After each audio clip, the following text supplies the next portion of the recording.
Are we on? Yes, we are. You are on. Good evening, members of the committee. I appreciate the chance to speak to you in opposition to this resolution.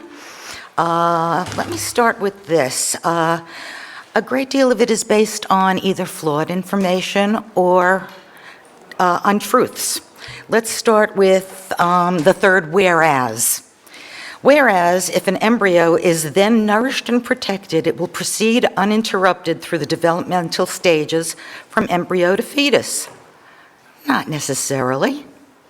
Anything can happen during that process, no matter how well a pregnant woman takes care of herself, no matter the genetic predisposition. We do not know what can happen between those stages that will cause a miscarriage. So there is no guarantee that that fetus will grow to viability, let alone birth. The next whereas, there is sound scientific evidence that the heart of a fetus begins beating at about the 18th to 24th day of fetal development. This is not true. Even at 6 weeks, let alone the 18th or 24th day, a fetus does not have a heart. You cannot have something beating that does not exist. There is sound scientific evidence.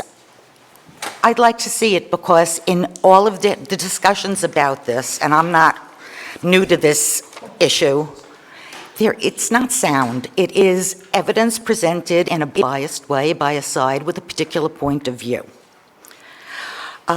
Whereas today, advances in medical care have greatly improved the chances for survival of fetuses born preterm, now therefore be it resolved, et cetera, there is not a chance of survival at 6 weeks or before 20 weeks.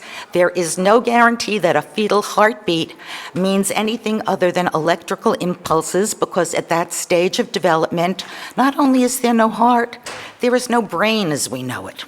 So I would ask you to seriously consider the accuracy of this before you consider even the opinions of people as to whether this is life, whether this is viable, whether this is not, because the fact is the organs being described here aren't even there. Thank you very much.